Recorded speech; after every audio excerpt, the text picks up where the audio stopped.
Good morning. Today I am teaching you class 11 business study.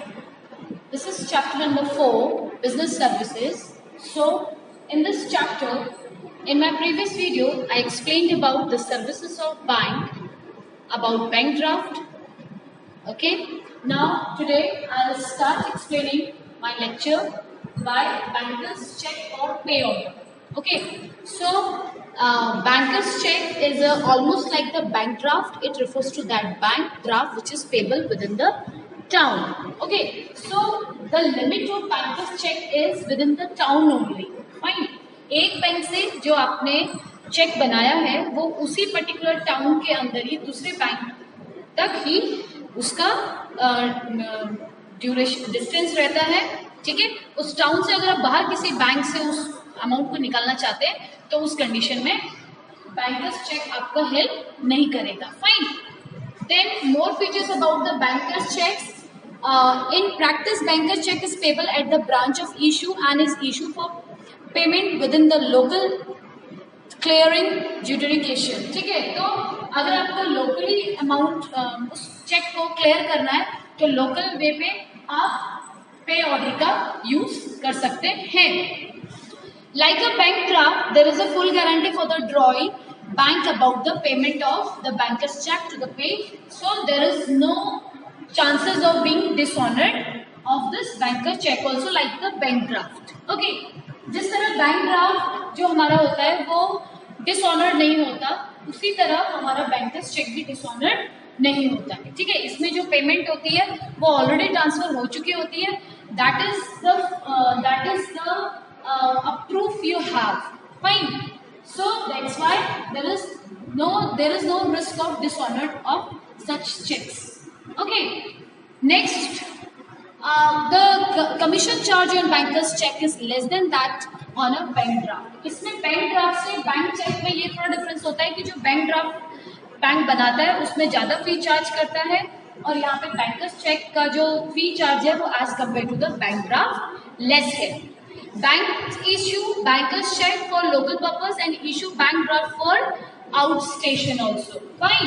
अगर हम bankers check की बात करें तो लोकली आपको बैंक से पैसा निकालना है तो इट इज़ वेरी फ्रूटफुल, और अगर बैंक ड्राफ्ट की बात करें तो it is fruitful for out of station also. Okay.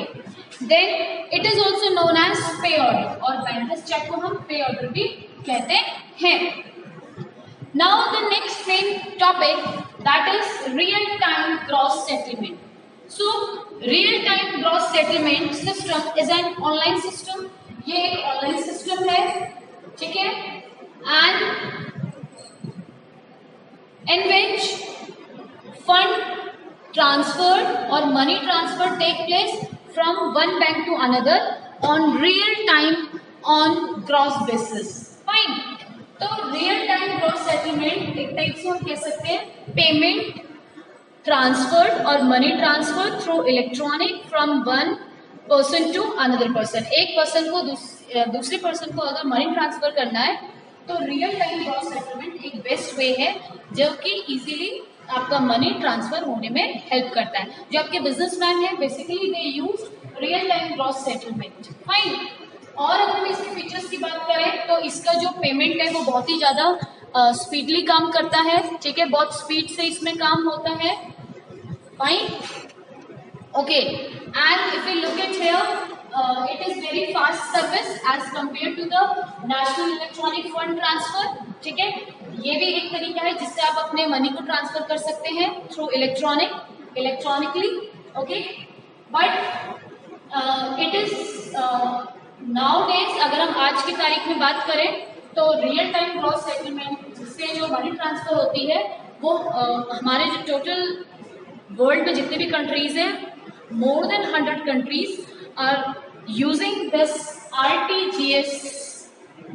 Okay. And it is very fast service and 95% people are using RTGS while transferring the fund from one person to another fund, from one account to another account. Okay.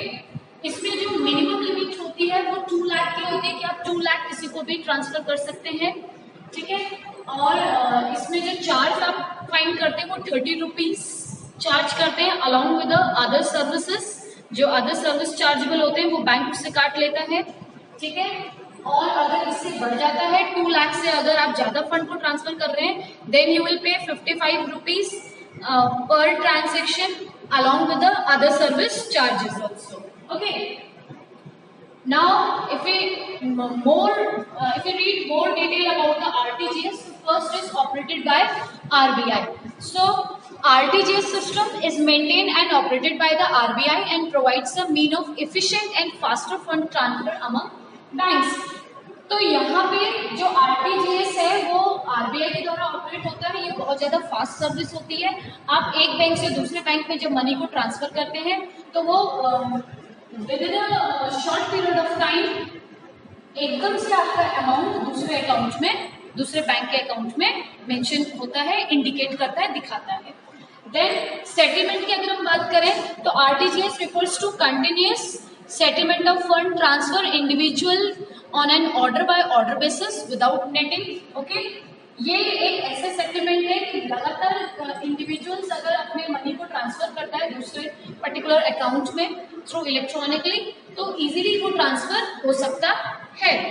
Real time means the processing of instruction at the time they are receiving rather than at some later time. So money reaches the beneficiary instantly and the beneficiary banks has the responsibility to credit the beneficiary account within a 2 hours.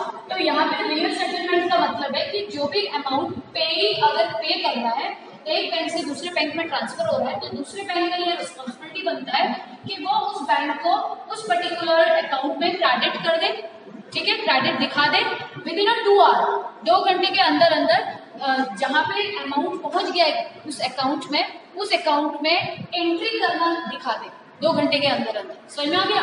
तो this is the settlement, it is that's why it is called the real settlement, okay. It is the responsibility of this particular bank who is getting the amount of from the other bank, okay. तो this is the real settlement. And then gross settlement की अगर हम बात करें means the transaction is settled on 1-to-1 basis without netting with any other transaction, okay. So here जो भी इसमें transaction हो रहा है